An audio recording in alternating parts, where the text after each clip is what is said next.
ඉතින් අයිබෝන් වලට අපෝ බොහොම ඉක්මනින් ටියුටෝරියල් එකක් එක්ක ඉතින් අපි වැඩේ පටන් ගන්න මෙන්න මේත් එක්ක අද සියලෝ මෙන්න හරි මේයි මා අද වැඩේ පටන් ගන්නෙ පත්තයක් ගිරා විතර ගන්න හදන්නේ අපි බලමු කොහොමද වැඩේ කරගෙන යන්නේ කියලා. හරි මේ තමයි පත්තය ඉන්න තැන. ඉතින් අපි හදන්නේ මේ සතාව සම්පූර්ණයෙන්ම පින්තූර අරගෙන ඉවර කරගන්න. මම මේ වත්තේ පස් ටික දාලා පොඩි තැනක් හදාගෙන ඉන්නවා. මම මේ පස් එක්කම වෙන තැනකට මූව් කරනවා. මෙයා ඉන්න තැනත් එක්ක දැන් මේ කරන්න හදන්නේ.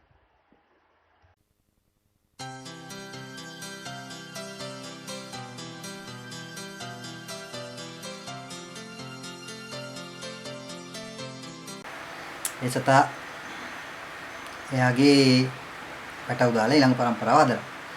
ඉතින් අපි අද බලන්නේ කොහොමද මේ වගේ සතෙක් දැන් මට මෝ අයින් කරන්න ඕනේ වත්ත සුදු කරන්න ඕන හින්දා ඒ නිසා මම මෙයා වෙන තැනකට මාරු කරනවා.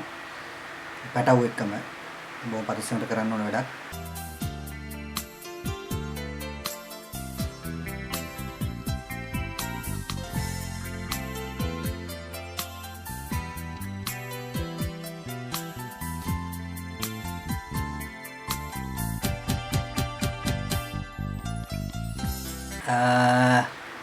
බලමු කොහොමද කරන්න කියලා. මම දැන් පින්තූර ටික අරන් ඇවිල්ලා තියෙන්නේ. දාගමු පින්තූර ටික අපේ කම්පියුටර් එකේ.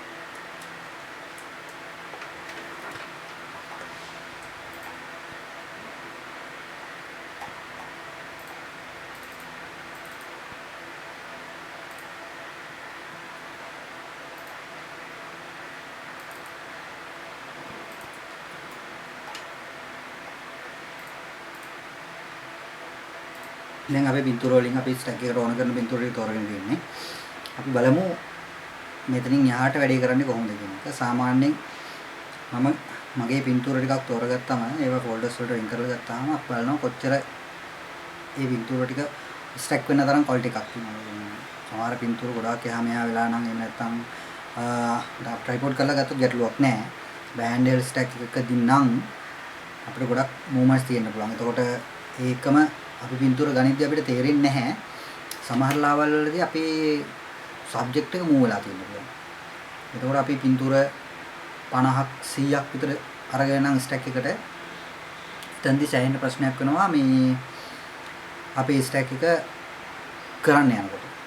එළවින් ගොඩක් වෙලා යනවා. සමහර සත්තු තියෙනවා මූවමන්ට් එකක් වුණාම ආපහු ඒ පොසිෂන් එකට එනවා. හැබැයි සමහර සත්තුන්ගේ එහෙම වෙන්නේ නැහැ. ඒ කියන්නේ එහෙම අවස්ථාවක් ආවොත් අපිට ඒක ස්ටැක් එකකට ගන්න බෑ. මේක ජීවත් වෙන සතෙක් ස්ටැක් කරනකොට තියෙන සිටුේෂන් එක. මරලා ඉන්න සතෙක් නම් ගැටලුවක් නෑ. හැබැයි ජීවත් වෙන සතෙක් නම් ඒ සතා ස්ටැක් කරනකොට අනිවාර්යයෙන්ම හෙලවීමක් වෙන්න පුළුවන්. එහෙම නැත්නම් අපි ඒ සතා හෙලවෙන්නේ නැති වෙලාවක් බලාගෙන අපේ කාලය මුඩංගු කරන්න ඕනේ. ඒ සතා කොයිතරම් විදිහේ අපිට ඕන විදිහේ ස්ටේබල් එකක් වෙලාද කියන. ඉතින් in situ situation එකකට වඩා ex situ situation එකකදී ඒ කියන්නේ අපි සතා ඉන්න තැනට ගිහිල්ලා යාට හොරෙන් අපි ඒ තැනට ගිහිල්ලා පින්තූරයක් ගන්නවට වඩා අපි ඒ සතාව වෙන තැනකට මූව් කරලා එයාගේ පින්තූර ගන්නවා කියන එක රිස්කි. මොකද හේතුව අපි සතාව මූව් කරායින් පස්සේ අයින් කරායින් පස්සේ වෙන තැනකට ගෙනිච්චායින් පස්සේ එයාගේ තැන පුරුදු නැහැ. ඒතකොට ඒ සතා ඒ තැනට පුරුදු වෙන සෑහෙන වෙලාවක් ගන්නවා. ඉතින් ඒ වගේ අවස්ථාවක් ආවම අපිට කරන්න තියෙන්නේ බලාගෙන ඉන්න එක. ඒ සතා ඒ තැනට හරි විදිහට පුරුදු වෙනවා. ඊට පස්සේ තමයි අපි පින්තූර ටික ගන්න පටන් ගන්න ඕනේ. ඉතින් ඒ නිසා සාමාන්‍යයෙන් සතෙක් වෙන තැනකට වෙනස් කරලා පින්තූර ගන්නවා නම් අපි සතා ඉන්න තැන පින්තූර ගන්න පැයක් නම් වැය කරන්නේ. අතනදී පැය 4ක් විතර වැය කරන්න වෙන්න පුළුවන්. ඉතින් ඔයාලා කල්පනා කරන්න ඕනේ සතාගෙන් සතාට වෙනස් වෙනවා. හැබැයි ඉතින් දැන් සතෙක් ගොදුරක් අල්ලන් ඉන්න එකක් වෙන තැනකට ගෙනහිල්ලා දාලා පින්තූරයක් ගන්නවා කියන එක අමාරුයි විතරක් නෙමෙයි කරන්න බෑ අතර. කරන්න පුළුවන් අවස්ථා තියෙනවා. හැබැයි බොහොම කලාතුරකින් තමයි. මොකද හේතුව සතා වෙනස් වෙච්ච ගමන් එයා ගොදුර අතහැරලා ඉවරලා තමන්ගේ ජීවිතේට කරනවා. එතකොට මරපු ගොදුරෙනුත් වැඩක් නැහැ. ආපහු ගවිලා ගොදුර ගන්නෙ නැහැ. ඒකම අපිට ඕන කරන පින්තූරය අපිට හම්බෙලත් නැහැ. ඉතින් ඒ නිසා සිටුේෂන් එක දිහා බලලා සතා ස්ටඩි කරලා සතාගේ බිහේවියර් එක කොහොමද කියලා දැනගෙන එතනින් පස්සේ සතෙක් වෙන තැනකට මූව් කරනවා නම් ඔයාලට හොඳ පින්තූරයකට යන්න පුළුවන්. සතා ඉන්න තැනම නම් පින්තූර ගන්න ගැටලුවක් නැහැ. හැබැයි ඔයාට ඕන විදිහේ බෑග්ග්‍රවුන්ඩ් එකක් හදාගන්න ඔයා ගාව තියෙන බඩු පාවිච්චි කරලා කරගන්න ඕන. ඒකෙන් මම කියන්නේ කොළාත්තක් කඩලා එතන පිටිපස්සෙන් තියන්න, කොළාත්තක් කඩලා අරගෙන කොළ ටිකක් කඩලා අරගෙන වටෙන් තියන්න. ඒක නෙමෙයි මම මේ කතා කරන්නේ. ඔයාලට පුළුවන් අත්තක් බෙන්ඩ් කරන්න. ලණු කෑල්ලක් අරගෙන ඇදලකට ගහුවාම අත්ත තියෙනවා. ඔයා ලණු කෑල්ල ගලවගෙන ගියන් පස්සේ අත්ත සාමාන්‍ය තැනට එනවා.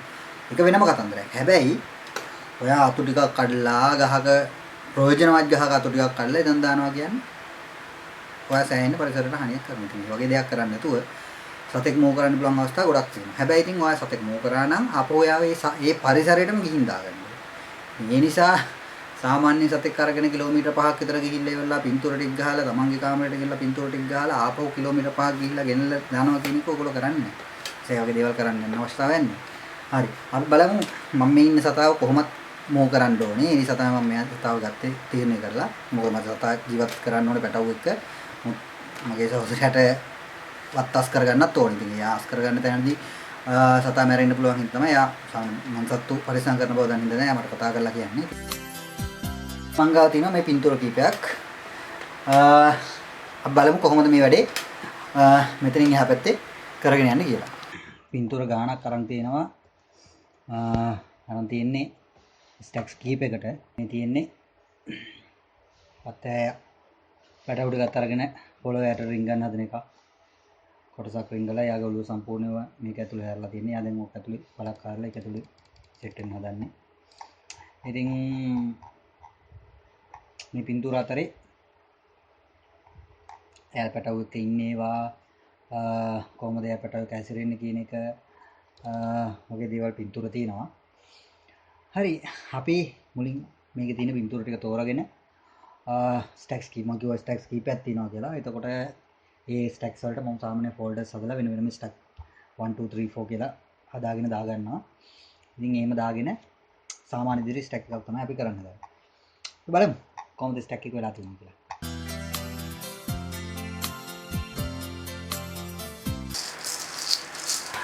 ඉතින් කට්ටිය ස්ටැක් වෙන පටන් අරන් තියෙන්නේ. ෆොටෝස් ටික ලෝඩ් වෙනවා. ඉතින් එතකන් අපිට පුළුවන්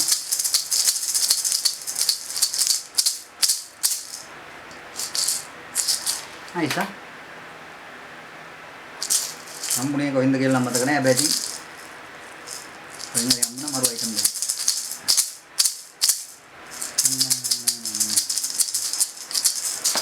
ෆොටෝස් ටික ස්ටැක් කරන ගරන් දෙක තියෙන්න ඕනේ. ඉතින් මේ වගේ දෙයක් අරගෙන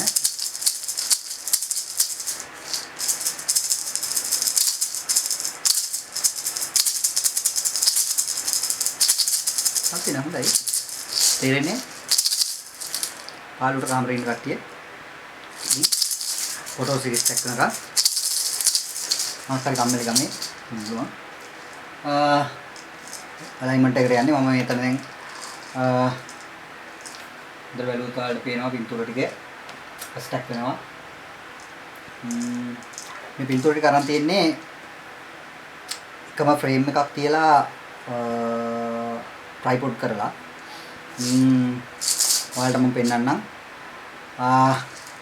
මොකක්ද මම පාවිච්චි කරපු රේල් එක කියලා. මම ගාව තිබ්බ රේල් එකක් මේ තමයි මම පාවිච්චි කරපු රේල් එක. මේක මට කාලයකට කලින් තෑගි හම්බෙච්ච එකක්. හැබැයි ඉතින් මේක සයින් වර්ත් වැඩ කරන්න වන් වේ රේල් එකක්.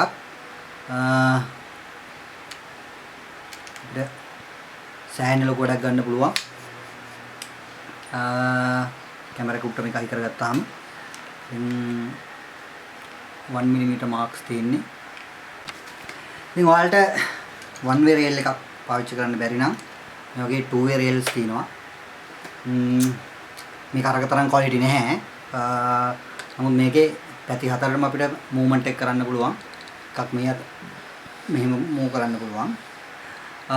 ඊළඟට මෙතනින් අල්ලගත්තාම ඔයාලට මේ පැත්තට චලනය කරන්නත් පුළුවන්. ඉතින් මේක ට්‍රයිපොඩ් එක උඩ තියලා කැමරා එක හයි කරගත්තාම සෑහෙන දෙයක් කරන්න පුළුවන්. හැබැයි වගේ ට්‍රයිපොඩ් එක ටිකක් බර අල්ලන්න පුළුවන් විදිහ එකක් වෙනවා. මොකද මේක ටිකක් බරයි. ඒක කැමරාවයි ලෙන්සස් ලයිට්ස් ඔක්කොම ටික එනකොට වගේ ට්‍රයිපොඩ් එක සෑහෙන හයි වෙන්න ඕනේ. මේ වගේ එකක් පාවිච්චි කරනවා. හරි. මම මහන්සි වෙන්නේ නැහැ ඔයගොල්ලන්ට කොහොමද ෆෝකස් ස්ටැක් එකක් කරන්න කියලා. මොකද කලින් වීඩියෝස් දෙකම තියෙනවා මම ෆෝකස් ස්ටැක් එකක් කරන්නේ කොහොමද කියලා. මම වීඩියෝස් දෙකේ ලින්ක් එක පල්ලෙහා දානවා. ඔයාලා බලන්න කොහොමද ෆෝකස් ස්ටැක් එක කරන්න කියලා. ඒ නිසා මම මේ ක්වික් යවනවා කොහොමද ෆෝකස් ස්ටැක් එකක් කරන්න කියන එක නෙමෙයි මේකේ බලන්නේ. බලමු ෆෝකස් ස්ටැක් එක වෙන අතරේ විලා ඉවර වෙච්ච ගමන් කොහොමද කියලා මේකේ අවුට්පුට් එක එන්නේ.